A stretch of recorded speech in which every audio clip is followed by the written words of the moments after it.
Welcome everybody to Seniors on the Move. And we have a wonderfully interesting and important subject to talk about today.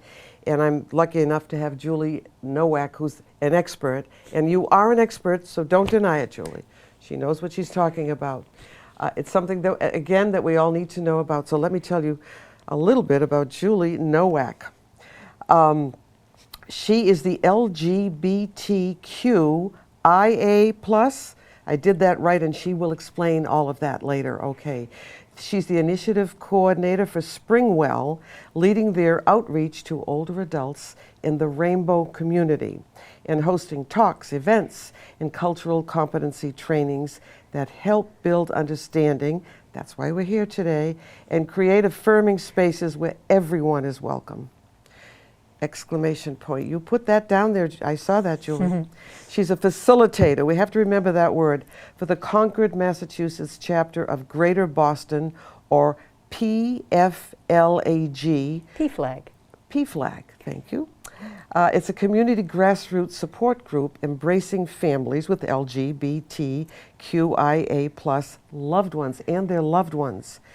The Concord chapter includes late bloomers, which is us, would you say seniors? People who are coming out as mature or older adults, okay.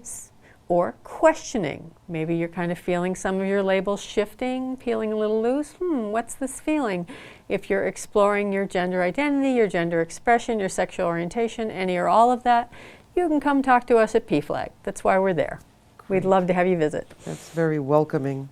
She is also a chapter leader for Gay for Food, or G4G. Gay for Good, G for G. Is that right? I'm getting so good. It's a Boston volunteer group of LGBTQIA+ folks, which is FOLX, and SOFFAs, which is significant others, family, friends, and allies. And that's us. Who increase visibility, awareness, and connections to the greater Boston community by helping with projects that include, and I am very, very much into the environment, and maybe you are too, it includes hauling invasive plants out of the Charles River. I love that. Sorting donations to food banks, very important. And tending the rose gardens in Boston's Emerald Necklace, and much, much more. Julie, can you start? You can say whatever you want today, but start with the acronyms, the LGBT and so forth. What is that exactly? Okay. Said it. Okay, it can get quite long these days, but the most commonly used version of our beloved alphabet soup that you'll see is LGBTQIA+. So that's lesbian, gay, bisexual, transgender, queer. Q can also stand for questioning. And the IA that you're seeing in most recent years is people born intersex and people who are asexual or ace. And those two communities have done some fantastic work raising awareness, increasing visibility, and changing best medical practices so that people have better lives. I'm very proud of them. And then the plus is for everybody. There's plenty of room under that big rainbow umbrella. So on a day-to-day basis, what is one of your days like? What is one of my days like? I know it's busy. Yes. We've been trying to connect for some months. So you've been very good and patient. And I said she doesn't want to see me. I was upset. Not at all. It's a treat to be visiting with you. Oh, thank you. So I want to say Bay Path, but we just merged with Stonewell. So we're all Stonewell now. New name, same pronouns, same support and services. And I am the LGBTQIA+ initiative coordinator. So I am here for anybody who needs to talk to me. I could open up my emails and I have Rainbow Elders reaching out to me. Do you know a resource for? Do you know anything about this housing site? Do you know anything about the senior center? Do you know where I can find a bereavement group for the rainbow community? Yes, I do. I know some great ones. I don't have all the answers, but I'm here to help you find info, support, and resources related to the rainbow community. Not just for elders. I'm here for colleagues who sometimes will come up to me and say, hey, could I talk to you? My my niece, my nephew, I need to talk to you, please, about how to support and affirm my loved one. Sure, that's why I'm here. That's why we have a big rainbow resource library. Could be a colleague who's navigating their own coming out journey, or just questioning. And questioning doesn't always mean that you step under the rainbow umbrella. Sometimes you do, sometimes you stay. And sometimes you say, well, that was interesting, but that's not it either, what I'm feeling. I wonder what it is. And you go towards your next answer. But I'm here to help you find resources. And I'm certainly here for parents, anybody of any age, for a colleague, yourself, a consumer, a loved one, community members. I am more than happy to help. All right, now it sounds like an awful lot. How many other people, say in our state, do what you do? Oof. It's a That's big an interesting job. question. Big, so, are there enough? Probably never enough, right? We'd love to have more. There are some great people doing some great work. Very often they're doing it 1 or 2 or 4, depending on which elder services agency, or like the LGBTQIA plus aging project at Fenway Health has been there for 20 years doing terrific work, and they are steadily growing. But I think there'll be more and more of us as time unfurls, because there are more people reaching out. The people who came out in the post-Stonewall years, or before that, but you probably have heard about Stonewall, the riots in 1969 in New York City, are, while there were tremendously brave activists before that day, or that evening, that's widely considered to be the start of the modern civil rights movement for the rainbow community, because that's where the headlines, the riots went nearly a week, the headlines lasted in a pre-internet world, you know, and that was where people began to say, wait, and then the next year they held a march to commemorate the riots from '69, and that was the first Pride March. First gay pride was a riot, and that's why we have Pride in June, to remember Stonewall. And there's a lot to celebrate, and there's a lot yet to do. Oh, I bet there is. So there are more of us. Every month I hear about a new person.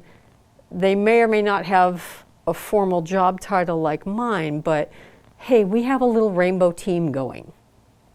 We have people who, I mean, everybody is on board and welcoming and learning, but we have a group that said, yeah, I'll step up and do that. I'm a community member, or my loved one is, or I'm just a solid ally. The rainbow threads are being pulled in more and more. Do you see a change in attitude in general? I know maybe you don't have statistics at hand all the time, but and how do you judge that? How do you? Is that too general a question? I mean, do you see? I'm sure you see some changes.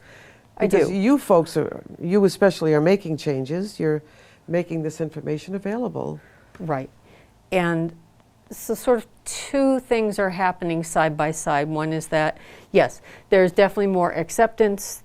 There are definitely more grandparents who are coming to senior centers saying, I don't get the they thing. I love this kid to bits and ribbons, but I don't want to say the wrong thing. The pronouns. You can ask me. Yes. I volunteered for this. So there is more acceptance. I do see that unfolding. I also see a lot of disinformation online spreading. So there's sort of two things happening at the same time. And you know, there's a tension between the two, perhaps inevitably. But that's why it's great to be able to have conversations like this. Yes, I'm glad you're here. I'm glad you are here too. What else do you think that people need to know? What is on your mind? So anything new with you? Are you seeing changes anywhere, or any new organizations? Because there are a lot of them. But LGBTQ and on is the big one, correct?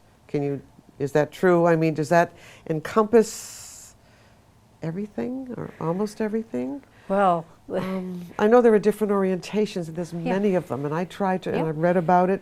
You gave us the information, but sometimes I have to refer back. Sure, and particularly where we have younger generations, bless them, able to be more authentic sooner in their lives Yes. than our generations were able to. They have the words, they have the internet, which is such a great way to find community and say, oh, it's not just me. There's a word for that feeling. This is neat. I could meet other people. I could learn more. It's a I can blessing, find my way really. for it. It really is just a great way to connect. But these young people have grown up clicking on the keys. They have a breathtaking fluidity of language, which I think is such a strength of their generations. I will find a word that means me. That one's not right. I will make a word that means me. And if it's, I sleep on it and it's not right in the morning, I will make a better word and I will tell you why it's better. They're so fast. It's amazing. So yes, you're probably finding oodles of different words and identities and adjectives. And the key thing is, whatever they're saying, hey, just so you know, listen to the words the person is using, listen for their pronouns, and affirm them by echoing it back. That's the heart of it. Yes, thank you for that.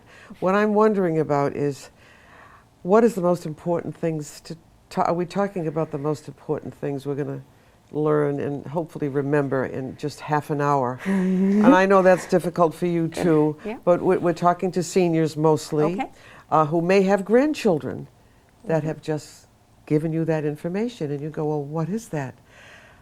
I don't know, how do they approach it? Some will probably not be happy about it. Others won't know how to react to it. Do you have any suggestions as to, do you tell them to explain what it is? I don't know if these are good questions for you. Sure. So let's say a grandchild has come out as non-binary. Yeah. Okay. And I get this question a lot in senior circles. Wait, what's non-binary? So there's the traditional gender binary, male and female, and growing up, those were the only two options that we were made aware of. But science has shown us more and more clearly across the decades that gender is not a binary, it's a spectrum. There's a whole lot of ways to move comfortably and authentically through this world as your best self. So some people fall on the binary. They feel very certainly and strongly male, or very certainly and strongly female. And then everybody else is non-binary. They don't fit neatly or solely or comfortably in just those two choices. Wow. Okay.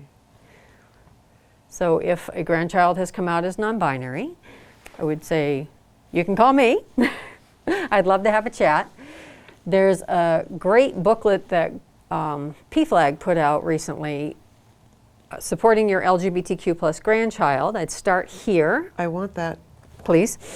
And that will connect you to a local grassroots support group. As you mentioned kindly, I'm with the Concord group, so we have several late bloomers in our group, so we're good for older adults who are coming out or questioning, but we're also there for everybody. We have parents in our group, we've had grandparents in our group, sometimes the young adults join us.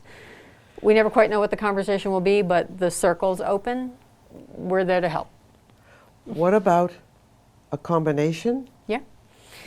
We've had that. We don't always have like young people, like students. They don't always join the circle. Sometimes they do. Usually we'll say, oh, you're coming? Okay. And so we know that there's someone younger coming, and we'll talk about that so that, we are aware that they're joining us, but often they'll go to a different group that's there to support youth, like Out Metro West or Glass or Prism. There are a lot of different groups that are there for peer support for young people themselves. All right. But certainly if they all showed up, like the whole family came one night, we're there for you. Yes, the door is open. What about seniors that have never come out? Sure. Are there things opening up for them? Social events and so forth? Yes, you can come to our Pathways Coffee Hour on Tuesdays, except for the third Tuesday of the month when we have our Pathways Cafe. Right now those are all virtual. In September, the cafe will be back at the Assabet Valley Regional Technical High School, and it's a free lunch catered by the culinary arts students and chefs. They will spoil you. Please come join us. You're all welcome. And that's an intergenerational community meal site for the Rainbow community and allies. You can come on Thursdays to our virtual art space, the Dune Shack. Some people are working on art or home projects, and other people are just chilling out and chatting. There are spaces like this, either virtual or meal sites. More and more of them are opening up. And more and more senior centers are pulling in rainbow threads. That was my next question. Yep. What have you done with senior centers? I think I was at 5, 6 different senior centers during Pride Month. Wonderful. They reached out to me. Will you come back? Will you come help us start rainbow programming? So it is changing for the better. Okay. Yep. I had so many questions. The pronouns, though, can we do something a little specific about the non-binary pronouns? Sure. I know a little bit, but I want it confirmed and I want to learn more. So can you keep it simple? I will do my best. I'm going to write it down. Okay. So the non-binary pronouns, a question I get a lot is about the they, them pronouns, which is referred to as the singular they, which is a modern usage. Now, we've got singular they all the way back into medieval documents in the 1300s. Yeah, Shakespeare used it, Dickinson as well. But the modern usage for someone like Janelle Monáe, who uses both they and she pronouns, that's new. And it was actually the word of the year in that usage in 2019 for Merriam-Webster. So this is exploded online that, that fits better than he or she. So they would be that X gender marker, room to move, room to breathe, room to be yourself. Now, a little like Janelle Monáe, she uses they and she. I use both as well. I tend to fall she, they. And here's what happens when it splits. Well, let's go back to singular they first. Okay. We use it all the time, every day without thinking about it. Someone's on the phone. Oh, are they calling about the pizza? What do they want? Right? It's a polite, gender-neutral pronoun. Okay? You wouldn't say it because that's a thing, like a coffee cup. They is a living being. So if you have a split like she, they, or they, she, it's a little like when you go to get, if you've ever had lunch in Montreal, and the wait person comes and says, bonjour, hello, or hello, bonjour. The first one they use is their first language. So it will typically break like that after many decades getting much more comfortable with falling on the femme or feminine side, certainly as I'm perceived, I tend to use she more often. I'm super comfortable with they. So I like to have she, they, just to indicate there's a little bit more to me than you may notice. Okay.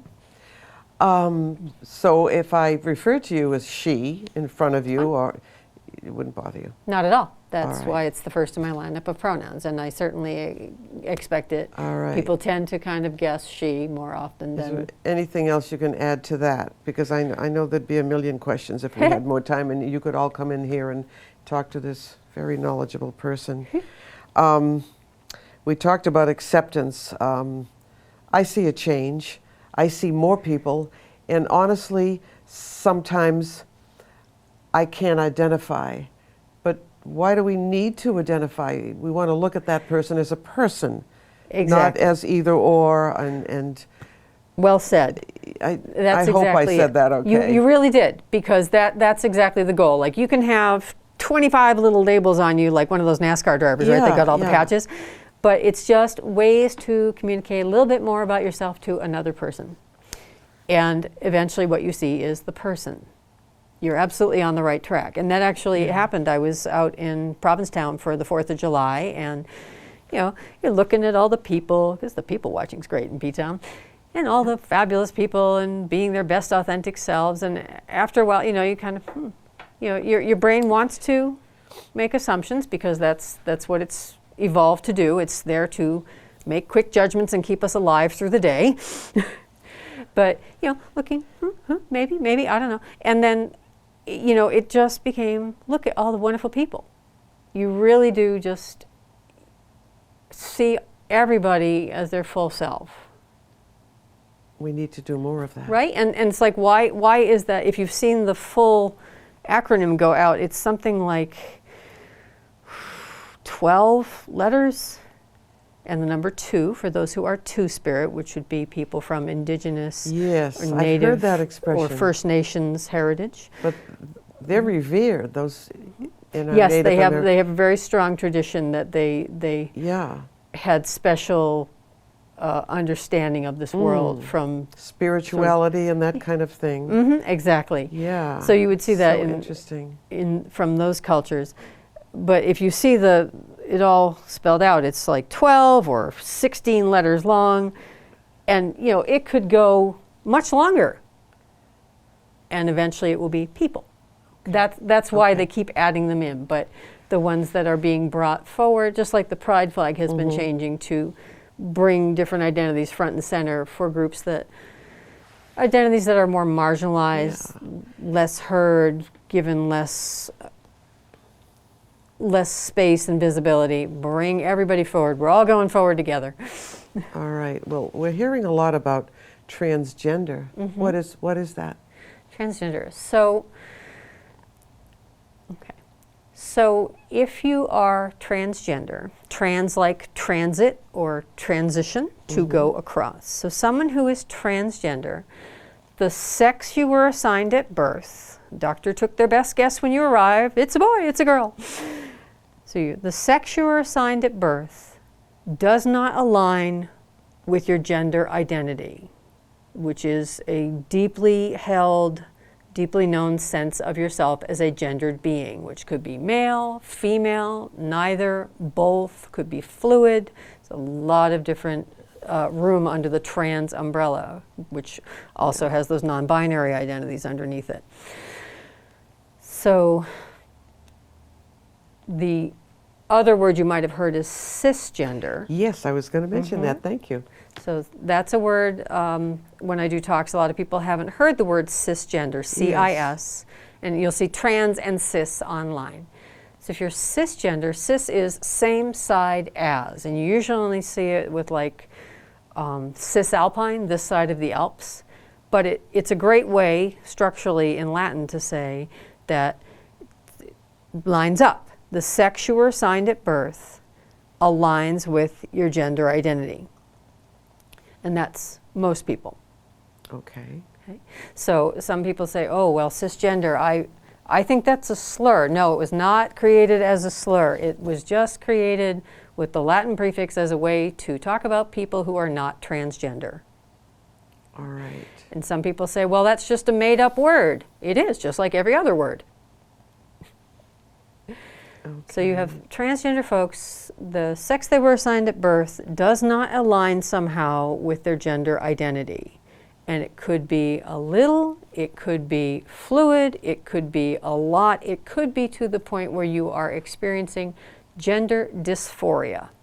You've probably heard of euphoria. Everything is fabulous and lovely. Dysphoria is the opposite of that feeling.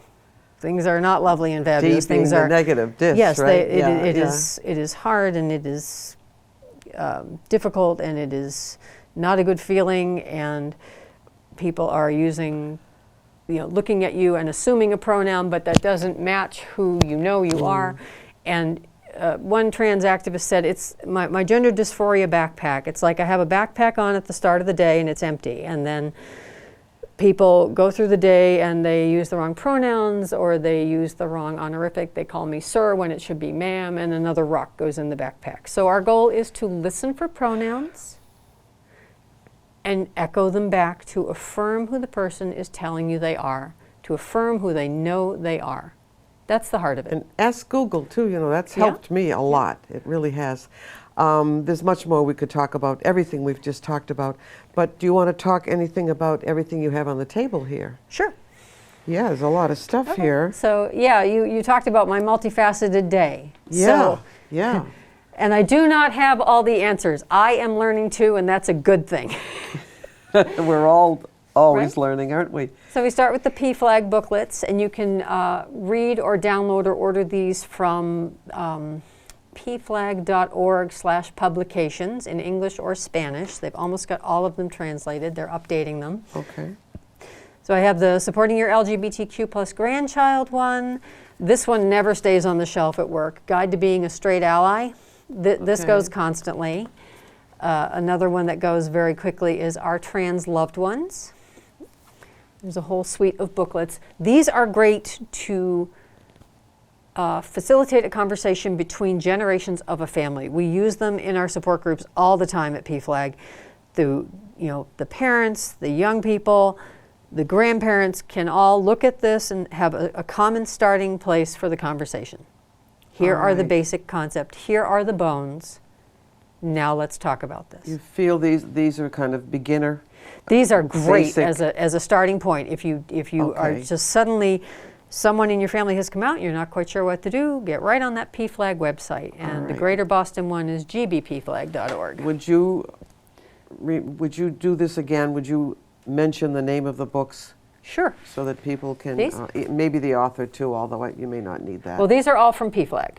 Okay. So your local is gbpflag.org. That's Greater Boston PFLAG. Okay. Which is Parents, Families, and Friends of LGBTQ plus people. Mm-hmm. And so we have Supporting Your LGBTQ plus Grandchild. This has been very popular. This is their newest one. Okay. Our Trans Loved Ones goes very quickly. There's a guide to being a straight ally. There's one, Be Yourself. There's about 15 different titles. All right. And those I think are incredibly helpful starting points to get everybody literally on the same page to begin the conversation. All right. We have 5 minutes left. Okay. What do you want to say? What else is on the table? So to go deeper into those topics, maybe a young person in your life, a grandchild has come out. I have all kinds of books in our Rainbow Resource Library at now Springwell to recommend. Oh, I see. I get it. Yep. Okay. Yep. We're still all adjusting, but it's been a great merger so far. Everybody seems just lovely. So I have Unconditional, a guide to loving and supporting your LGBTQ child. That's by Talena Erickson. I love this title. This is a book for parents of gay kids, right? Perfect. You're in the bookstore, like, where do I even? There you go. Oh, wow. Okay. That's great. And this is Danielle Owens-Reed and Kristen Russo. And you can reach out to me for any of these titles. I can tell you about them. You may even be able to borrow them if you're nearby. That's what the Rainbow Resource Library is there for. This one's newer, Trans Plus. So remember I mentioned the trans umbrella has all those identities, all the non-binary identities as well. And you'll also see Trans Star with an asterisk. Again, that's that full trans spectrum or community. This is a terrific new book. You could use this with many generations. Author? This is Thank you. Catherine Gonzalez and Karen Rain. And another great new book, Raising Ollie, How My Non-Binary Art Nerd Kid Changed Nearly Everything I Know. This is a teacher who learned a lot from their young person, Tom Rademacher. If you are someone who is questioning, you maybe are a late bloomer, I got a lot of help from Outing Yourself by Michelangelo Signorile. This is an older book, still very good. And this was my next step after that. Now that you're out of the closet, what about the rest of the house? That's great question. Are you going to have people in your kitchen? Are you going to have dinner parties? Are you going to tidy up? How are you feeling? This was a terrific book to help me navigate all that. This is Linda Handel. If you are considering coming out at work, some people are out at work, some people are not. I am very fortunate that I'm able to be out. This is the first job where I've been out on the job.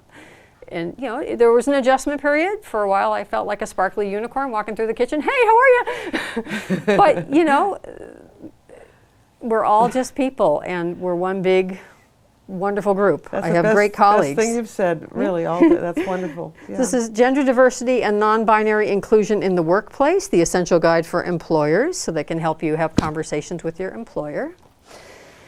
If you are a rainbow elder and you are thinking, might be time I would like to move into a smaller space. You might have heard about the Pride with a Y, which is going to be housing primarily for rainbow elders in Hyde Park. It'll have 74 affordable units. Wow. It is going forward full steam ahead.